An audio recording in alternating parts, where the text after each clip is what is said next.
Já agradecer da professora Dora Fonseca, como sempre, bastante esclarecedora.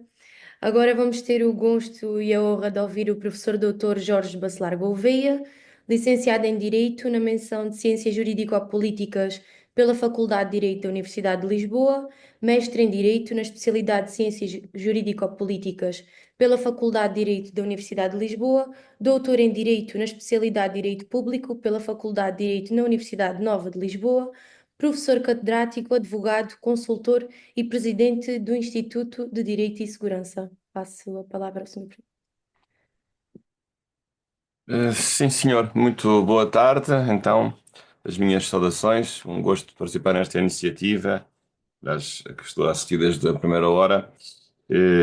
E acho que estamos todos de parabéns. Hoje é o Dia Internacional de Direitos Humanos, simbolizado pela aprovação da Declaração Universal dos Direitos Humanos em 10 de dezembro de 1948. E, portanto, também felicito todos aqueles que participam nesta iniciativa. Cumprimento em particular o senhor diretor do ISMAT, o professor Rui Loureiro. Já nos vamos encontrando de vez em quando, ora presencialmente, ora por via telemática. Ele sabe do apreço que eu tenho pela sua instituição.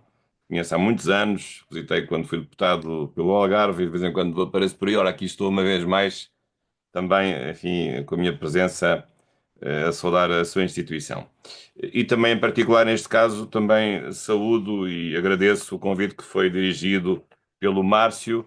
Eu sei que o Márcio está envolvido, no bom sentido da palavra, em atividades eleitorais, o que é uma coisa muito boa. Isto significa, além do mais, que o ISMAT põe em prática o princípio democrático, porque até há duas listas concorrentes, o que é uma coisa muito boa.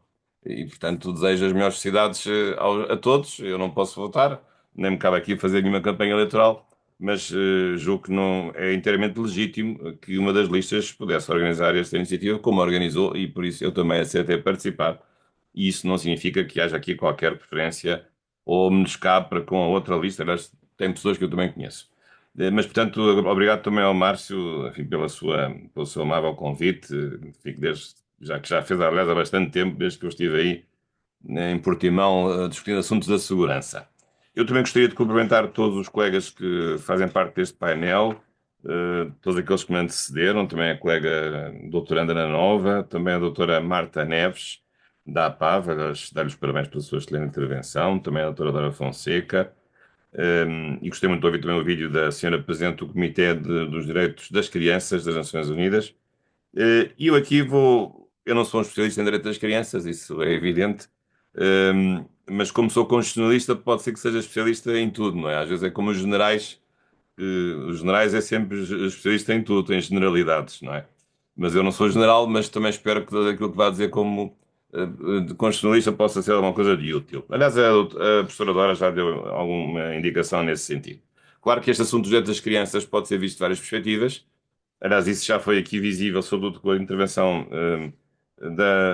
por parte da doutora Marta Neves, porque há de facto uma dimensão prática do ponto de vista da proteção das crianças em matéria de violência, portanto, e é importante frisar que a violência doméstica não é apenas uma violência contra a mulher, mas também, isso por acaso não tinha percebido muito, mas agora fiquei a perceber, também há uma violência contra as crianças. Aliás, este último vídeo também mostrou isso mesmo, além da violência contra a mulher, como é óbvio. E, portanto, há um lado também operacional, obviamente, há um lado também de políticas públicas, o que é que se pode fazer para mudar isto, que instrumentos novos podem ser gerados, política legislativa, e também a dimensão, enfim, da psicologia, do acompanhamento. Vamos ter também depois uma intervenção nessa área. Claro, e a perspectiva aqui jurídica em vários níveis, quer num nível mais repressivo, o direito penal, portanto, que é a tal última linha. Achei curiosa essa frase, que é digamos, o caixote do lixo ou o cano de esgoto. Sim, realmente o direito penal tem essa característica de ser o direito sancionatório mais pesado que há, e, portanto, é a última linha quando todos os outros direitos sancionatórios falharem. O direito penal, se tiver que intervir, é porque a conduta que foi levada a cabo é muito grave e, portanto, não houve outra maneira de punir a não ser pelo próprio direito penal que entra em ação. Bom, mas aqui o direito constitucional coloca-se aqui da perspectiva um pouco diferente, que é da perspectiva dos direitos das crianças. Aqui, tanto falarei da Constituição Portuguesa como também do direito internacional público, até porque hoje o Dia de Direitos Humanos é um dia não de uma Constituição, mas de um texto de direito internacional público. precisamente um texto da Declaração Universal dos Direitos Humanos, ou Direitos do Homem, conforme eu quero a terminologia, aliás, que tem um lugar na Constituição portuguesa muito singular, aliás, raro, porque a nossa Constituição tem um conjunto de catálogos de direitos, da parte primeira, mas depois tem um artigo cujo alcance nem sempre é muito preciso, que é o artigo 16, que diz que, afinal, também outros direitos que não estão na Constituição, mas que estão em leis ordinárias ou em textos de direito internacional, podem ter também ser considerados esses outros direitos que seriam direitos comuns, direitos subjetivos, direitos consagrados por uma via, por outras fontes de direito que não a própria Constituição, mas também podem ser considerados como direitos fundamentais. Essa é a função do artigo 16. Número um, é uma cláusula aberta para todos os direitos, no fundo, consagrados amplamente em qualquer outra fonte do direito. E depois o artigo 16, número 2, é uma cláusula mais específica que é apenas dirigida à Declaração Universal dos Direitos Humanos e talvez com um propósito particular, que é, no fundo, sinalizar, dentro do contexto do legislador de 76, que também escreveu direitos, aliás, escreveu mais direitos do que está na Declaração Universal, porque a Declaração Universal foi apenas o primeiro de um movimento internacional de direitos humanos, mas quis o legislador de 76 dizer que todos os direitos que escrevesse, muito para além do catálogo que estão ou que está na Declaração Universal, esse catálogo devia ser sempre interpretado dentro do próprio equilíbrio da própria Declaração Universal. E, aliás, isso era uma coisa muito importante, porquê? Porque a nossa memória em relação à Constituição de 33 foi a Constituição que precedeu a Constituição de 66, que correspondeu ao período do Estado Novo, era uma má memória, e pelo simples facto que às vezes muitos esquecem, e sobretudo os mais novos, obviamente, não podem recordar. É que quem lê à primeira vista a Constituição de 33 fica muito espantado quando nós dizemos ao mesmo tempo que era uma Constituição fascista ou autoritária ou fascisante, porque na verdade quem lê a Constituição vê lá um conjunto de direitos, aliás, muitíssimo largo, muito mais do que qualquer outra Constituição antecedente. E eles estavam todos concentrados no famoso artigo 8º. Mas depois havia, a certa altura, o parágrafo 2º do artigo 8º que dizia o seguinte: estes direitos que aqui estão, 30 e tal ou 40 e tal direitos, podem ser objeto de restrição no seu exercício por uma lei ordinária. Portanto, ou seja, aquilo que entrava pela porta na primeira parte do artigo 8º saía pela janela ou pelo telhado no parágrafo 2º, porque se permitia que o legislador ordinário esvaziasse por conta própria, com uma direta autorização constitucional, aquilo que a própria Constituição tinha consagrado como um conjunto nuclear de direitos. E, portanto, assim, este apelo que o número 2 do artigo 16 faz à Declaração Universal é um parâmetro, é, digamos, uma âncora que não está dentro da própria Constituição, mas está fora dela e à qual a Constituição se vincula inevitavelmente. E, portanto, o equilíbrio, os jogos interpretativos ou a integração de lacunas está sempre limitado por aquilo que for dito e escrito na Declaração Universal, e isso não é objeto de qualquer manipulação possível. Enquanto que se estivesse apenas dentro da Constituição Portuguesa, podia haver, digamos, uma automanipulação do sentido desses direitos. E, de facto, a Declaração Universal foi um grande momento. Como sabem, houve um comitê de redação de pessoas de grande prestígio. Houve os dois grandes autores, um senhor e uma senhora. Eleanor Roosevelt, a viúva que na altura o presidente tinha falecido, do Franklin Delano Roosevelt, presidente dos Estados Unidos, e depois também um senhor francês, René Cassin, um professor de direito, penso que privado até, francês, aliás que mais tarde iria receber o Prémio Nobel da Paz também por esse contributo para a redação da Declaração Universal dos Direitos Humanos, embora tivesse havido, penso, um comitê com 9 ou 10 pessoas, não foram só eles os dois, mas eles realmente notabilizaram-se pelo contributo que deram para a Declaração Universal dos Direitos Humanos. Claro que a declaração hoje é uma declaração que nos pode parecer já um pouco limitada no seu tempo, porque a vida mudou muito, de facto. A Declaração Universal não tem direitos fundamentais digitais, por exemplo, não enfrenta o problema da globalização, não enfrenta o problema da insegurança mundial, nem das alterações climáticas, praticamente não tem direitos em matéria ambiental. Portanto, claro que a declaração só podia ser o fruto do seu próprio tempo, mas apesar de tudo tem-se aguentado e não tem havido realmente grandes tentativas de modificar a declaração. E mais do que isso, a Declaração Universal, sendo uma declaração tão importante, não teve votos contra, quer do Bloco Comunista, quer do Bloco Islâmico, porque havia o risco da declaração não ser bem universal e ficar, digamos assim, acantonada a uma visão ocidental dos direitos. E, portanto, na verdade, eu acho que isso não é assim, embora muitas pessoas acham que é. Mas de facto essa declaração universal não foi objeto de qualquer voto contra, nem da parte do mundo árabe, nem da parte do mundo do bloco soviético, embora depois, mais tarde, no mundo árabe, tivesse havido a produção de uma declaração árabe ou islâmica de direitos humanos, que é muito parecida, mas o diabo está nos detalhes. Há ali dois ou três detalhes que fazem toda a diferença, como imagino, em relação à Declaração Universal dos Direitos Humanos. Mas, apesar de tudo, o texto não teve votos contra, teve 8 abstenções, salvo erro. E o texto em si não é vinculativo, foi uma resolução da Assembleia Geral apenas, não tem a forma de tratado, porque depois só mais tarde é que as Nações Unidas consagrariam um sistema próprio através de dois grandes tratados, os chamados pactos. O Pacto Internacional de Direitos Civis e Políticos para os direitos de primeira geração e o outro, o Pacto Internacional de Direitos Económicos, Sociais e Culturais para os direitos de segunda geração. Aliás, já houve um problema, porque a Declaração Universal não distingue direitos de primeira e segunda geração. Se formos ver a declaração, ela tem tudo em conjunto. Mas o problema é que começaram-se enfim, a abrir fissuras sérias num certo consenso internacional digamos, a coexistência pacífica da Guerra Fria que se foi aprofundando em matéria de direitos humanos só podia ser superada ou só podia ser consolidada se houvesse a separação de um pacto que fosse ratificado pelos países ocidentais, que seria o Pacto de Direitos Civis e Políticos, e um outro pacto só podia ser, que seria para ser ratificado por parte dos países comunistas, que era o Pacto de Direitos Económicos, Sociais e Culturais. E realmente assim foi. Até hoje, por exemplo, enfim, a União Soviética deixou de existir, mas, por exemplo, a China só ratificou o Pacto de Direitos Económicos, Sociais e Culturais, não ratifica o Pacto de Direitos Civis e Políticos. Bom, mas portanto isto é apenas uma mera derivação sobre a Declaração Universal, mas a Declaração Universal tem realmente uma referência, ainda que muito ligeira, à questão da educação das crianças, mas de facto, do ponto de vista internacional, este movimento da proteção das crianças é um movimento, apesar de tudo, tardio. Porque, reparem, a partir de 49 temos o primeiro texto, depois o sistema das Nações Unidas só é implantado a partir de 66. Acho que não tem um tribunal, embora noutros continentes os direitos humanos tivessem sido consagrados por várias cartas e com mecanismos efetivos de proteção. Aliás, o primeiro sistema mundial com um sistema a funcionar com um texto e com um tribunal foi o sistema do Conselho da Europa, em 1950.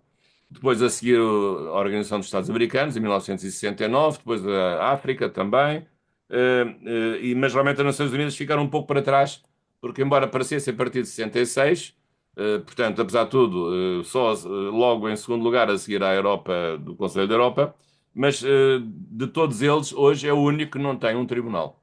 E, portanto, o sistema das Nações Unidas, que nós dizemos que é universal porque aplica a todos os países do mundo, enfim, com algumas exceções, claro, mas é o único sistema que, tendo, apesar de tudo, um catálogo bastante diferenciado de direitos, não tem um sistema processual de queixa a um tribunal internacional que seja independente. Há apenas agora, enfim, um reforço dos mecanismos de queixa, quer de queixa dos Estados, quer de queixa individual, para uma Comissão de Direitos Humanos que deixou de estar sob a tutela do Conselho Económico e Social, passou a estar sob a tutela da Assembleia Geral das Nações Unidas, portanto, o famoso Conselho de Direitos Humanos tem mais força política, mas ainda assim é um sistema que não tem um Tribunal de Direitos Humanos e é uma coisa que tem sido reclamada. Enfim, as Nações Unidas estão objeto de várias queixas.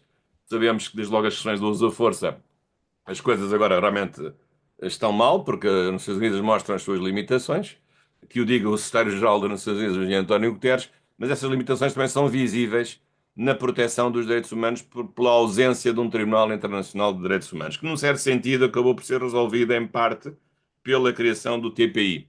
Embora o próprio TPI também tenha outro problema muito complicado, porque tem gerado alguns conflitos e tem sobretudo, enfrentado a oposição das grandes potências. Aí tanto faz serem do Ocidente como do Oriente, porque são as grandes potências que não querem o TPI, a China, a Rússia e os Estados Unidos. Bom, mas portanto, é por isso que neste movimento internacional de direitos humanos tem havido várias levas, digamos assim, de tratados, várias matérias, por exemplo, a Convenção de Istambul, por exemplo, contra a violência doméstica, vários tratados para a proteção dos direitos das mulheres, de proteção dos estrangeiros, proteção dos migrantes, contra a escravatura.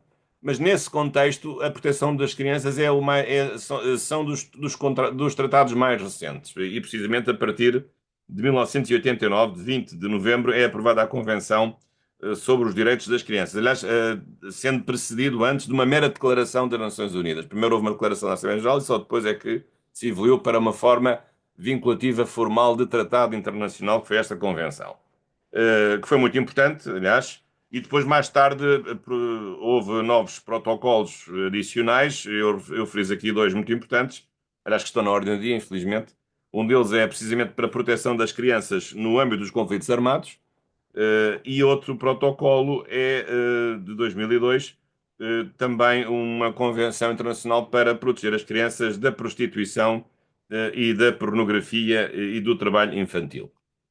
E poderá haver mais uma outra, portanto, mas aqui, reparem aqui já entrando numa área de caráter específico, ou seja, as crianças em geral têm direitos, mas depois esses direitos são particularmente visíveis e protegidos em contextos especialmente de especial vulnerabilidade das crianças ou de especial desproteção, o caso, obviamente, do direito humanitário, o uso da força, e o caso da pornografia infantil, que é uma coisa, como sabem, horrível e que não há propriamente sinais de abrandar. E porquê? Porque o problema do direito humanitário é o uso das crianças soldado. Isso em muitas guerras nós vemos crianças com 12 anos com uma Kalashnikov às costas, ou com 10 anos. E mais às vezes as crianças como escudo humano, muitas vezes, não como guerreiras, mas como proteção, como escudo, como carne para canhão, infelizmente. E depois a questão do trabalho infantil, nós também sabemos, isso é grave, mas mais ainda é grave é a pornografia infantil, a pedofilia. Aliás, matéria em que até o próprio direito penal vai tão longe que, inclusivamente, é o caso português, pune como conduta criminosa o mero visionamento de imagens fictícias sobre atos sexuais com crianças. Portanto, podia-se pensar onde é que está o bem jurídico, a professora Dora falou nos bens jurídicos, não é? Mas no caso da pornografia infantil, mesmo que o criminoso esteja a ver banda desenhada, por exemplo, com práticas pedófilas, que na realidade não retratam nenhuma verdade, é apenas uma mera tara da pessoa que o está a fazer. Infelizmente há uns quantos tarados que dão para esse lado. Mas mesmo isso é punido pelo direito penal, embora aí, na verdade não há um bem jurídico protegido, porque não há uma criança real que tivesse sido fotografada ou que tivesse sido filmada nessas condições. Mas portanto, o direito penal aqui até vai mais longe, precisamente para, digamos, de uma forma mais antecipada, proteger o mundo, punindo essas pessoas que, desenvolvendo as suas taras sexuais como uma mera banda desenhada, mas podem rapidamente chegar à realidade de fazê-lo, de o fazer com pessoas reais, com crianças reais. Infelizmente, depois acontece. Mas, portanto, isto é para vos mostrar um pouco a evolução dos direitos nas crianças, portanto, direitos em geral e depois em situações particulares. E isto também se relaciona, já agora, com aquilo que a nossa própria Constituição diz. A professora Dora também referiu, e agradeço as suas palavras simpáticas que teve para comigo. E, de facto, a nossa Constituição é de 76, como sabemos, mas ela pode já ter alguns cabelos brancos, mas ela é muito nova em comparação com outras Constituições europeias. A verdade é essa.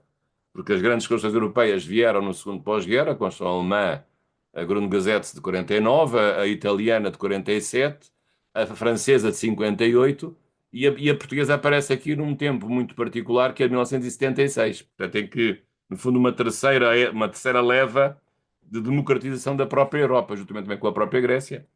E para o seu tempo, a Constituição Portuguesa foi muito avançada, porque levou ao extremo a proteção dos direitos económicos, sociais e culturais. Não só no sentido de eles existirem, como existem, já existiam na Declaração Universal e existiram no Pacto de Direitos Civis e Políticos e o outro, sobretudo, direitos económicos, sociais e culturais, mas mais do que isso, a nossa Constituição depois estabeleceu também os chamados direitos especiais para certas categorias de pessoas, protegendo certos grupos de pessoas, na maternidade e na paternidade, os jovens, os idosos, por exemplo, as pessoas com deficiência, ainda usando aqui a expressão antiga, cidadãos portadores de deficiência, de terceira idade, e a infância, no artigo 69, dizendo que as crianças têm o direito à proteção do Estado, e dizendo que o Estado deve assegurar uma proteção especial às crianças órfãs, abandonadas ou de qualquer forma privadas de ambiente familiar normal, e depois fazendo uma referência, acho que foi depois, julgo que acrescentado numa revisão constitucional, fazendo uma referência à proibição do trabalho, o trabalho de menores em idade escolar. Ora bem, isto é um artigo importante, porquê? Porque, juntamente com os outros, porque nós podemos ver este artigo aqui de várias perspectivas, embora ele possa também ter as suas falhas. Por exemplo, este artigo não refere um critério que hoje tem sido muito referido, que é o critério do superior interesse da criança. Isso nunca é aqui referido neste artigo 69, mas não julgo que isso seja nenhum problema, porque, obviamente, o artigo, se pretende a proteção da criança, já sabe que na proteção da criança está certamente a defender o seu superior interesse. E isso às vezes não passa necessariamente pela intervenção paternal ou maternal, que pode às vezes precisamente ser feita contra o seu superior interesse. E obviamente que isso depois tem que ser uma decisão tomada pelo tribunal, numa decisão de maior delicadeza que só pode, que requer, digamos, uma reserva de jurisdição ao nível do próprio tribunal. Mas estes direitos, o que é que nós podemos, qual é aqui a perspectiva das esferas de direitos, o que é que nós podemos aqui extrair assim como orientações mais importantes? Bem, desde logo o facto desta proteção, o artigo 69, revelar não só a possibilidade de haver direitos especiais para certas categorias de pessoas, neste caso em função da idade, depois há aqui um problema da idade, porque as crianças no direito nos textos internacionais é até aos 18 anos, mas aqui não sei se sabem 18 anos, embora não se defina, porque também se fala na juventude. Ora, a juventude não sei se começa com os 8 anos, é capaz de começar antes. Então, temos aqui depois uma parcial sobreposição e de vários conceitos distintos do que é criança e o que é jovem. Ou então arranja-se aqui um novo conceito, que é o conceito de criança jovem ao mesmo tempo. Também pode ser talvez a solução para isto, mas não sei se isso vai resultar.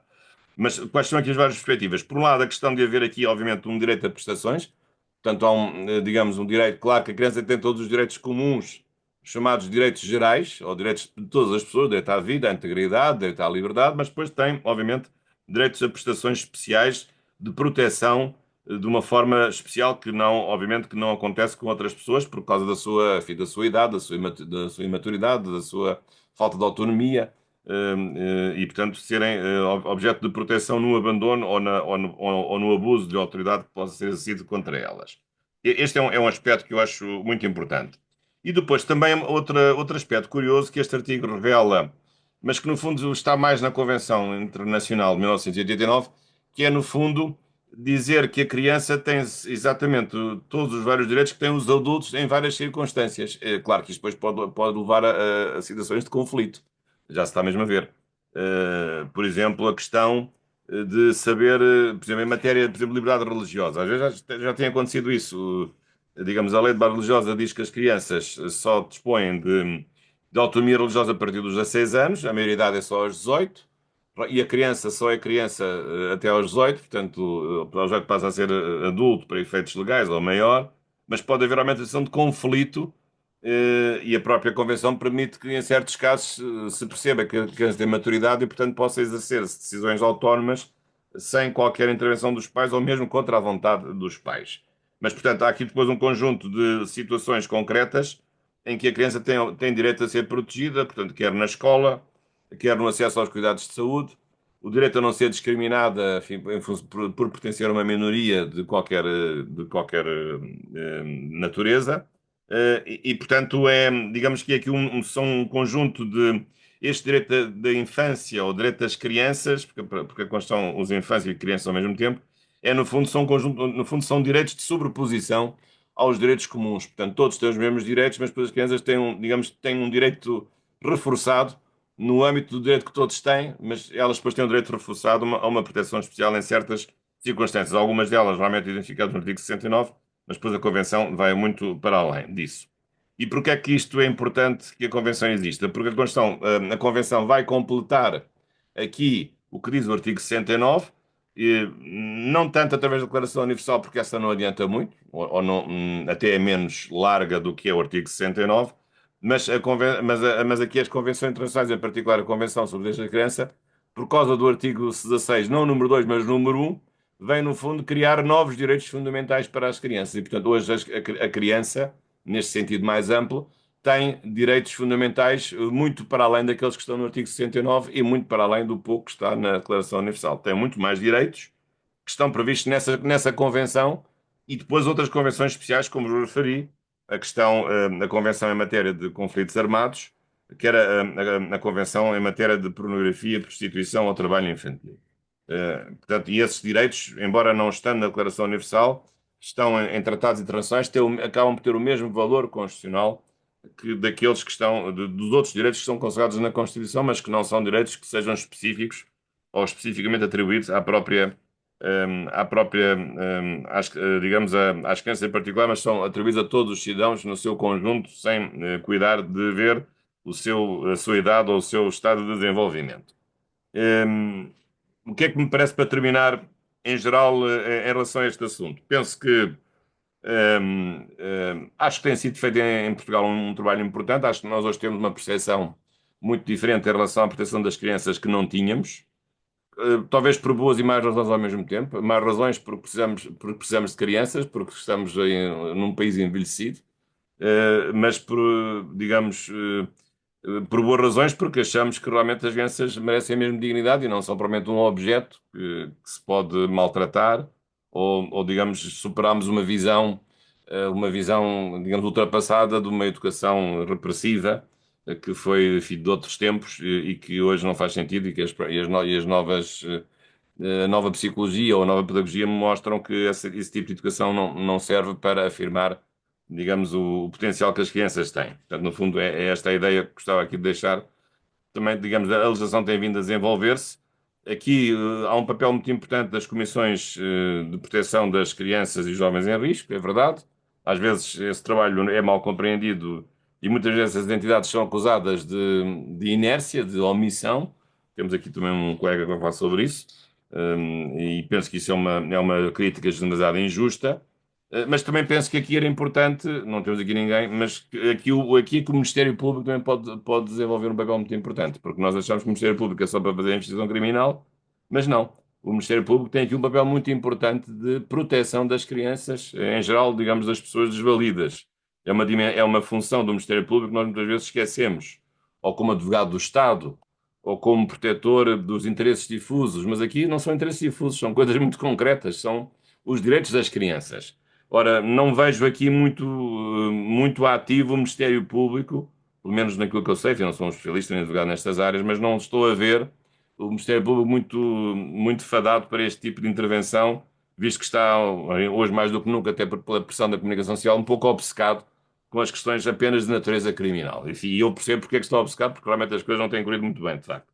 Mas aqui o Ministério Público é um papel muito importante e os magistrados com uma formação do Ministério Público, uma formação nesta matéria, tem um papel muito importante, claro, não tem um papel de decisão, porque isso cabe ao juiz, mas tem um papel de promoção da proteção de serem ativistas ou ativos na proteção, na procura das situações de descuido, de abandono, de repressão e poderem denunciar, poderem levar os casos a tribunal e poderem propor as medidas apropriadas para proteger também essas mesmas crianças. Bem, quem fala no Ministério Público fala, mas agora nas autoridades policiais.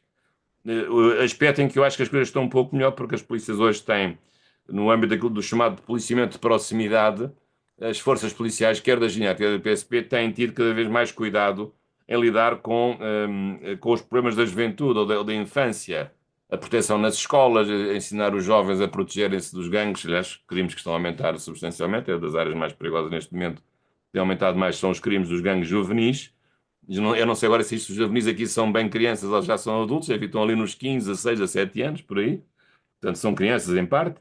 Portanto, isso é uma matéria que é necessária encarar, portanto, saber por que razão há esses crimes e proteger os outros desses crimes, mas também digamos que a intervenção policial para as proteger e também para as formar e dar-lhes conta, digamos, da importância num Estado de Direito, da função do juiz, quer da função do polícia, para a sua própria segurança para já não falar de todo o mundo da segurança digital e de todos os riscos associados ao mundo digital, que de facto também sabemos que não são só riscos que atingem as crianças, mas também atingem a nós, os adultos, e de que maneira, porque às vezes somos ainda mais incautos do que algumas crianças que sabem muito mais do que nós sobre esta matéria. Mas, portanto, deixo-vos aqui esta indicação. Digamos, do ponto de vista também da literatura jurídico-constitucional, não há muita coisa sobre isto. Lá estive aqui uma dificuldade de preparar para esta conferência porque não há assim muita coisa.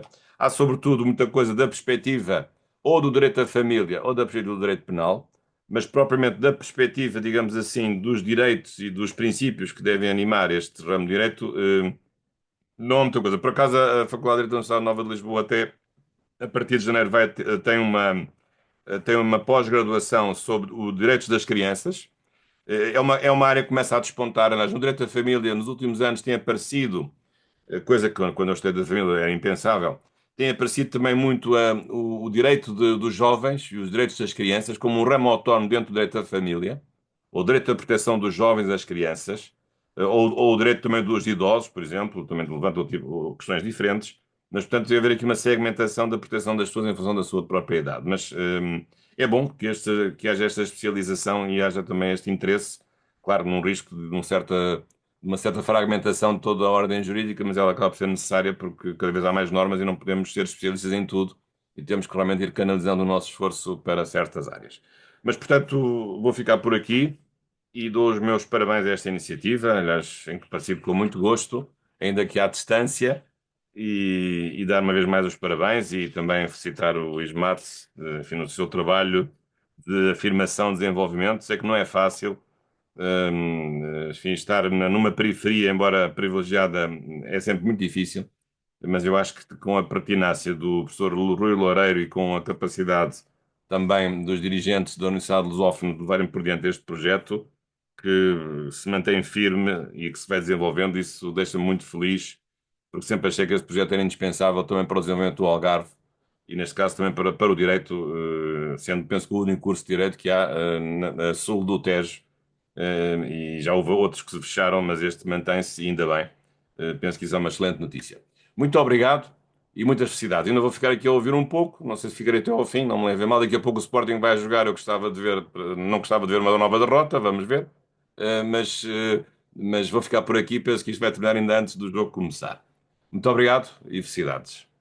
Obrigado, caro professor. Estava a correr tão bem até ter falado do Eu Sporting. sei, Estou olha, isto está um sempre. bocadinho mal. Ainda bem que não apresentaram no currículo que eu fui presidente do Conselho Fiscal do Sporting. Consegui estragar Olha, tudo. não tinha no LinkedIn essa informação. Para a Pois não, é próxima, minha. Pois eu para a já tirei que próxima. isso não, hoje em dia isso não é bom. Então, pronto, muito obrigado, caro Ah, professor, não. sempre pela sua disponibilidade e simpatia. Muito obrigado. Agora a seguir.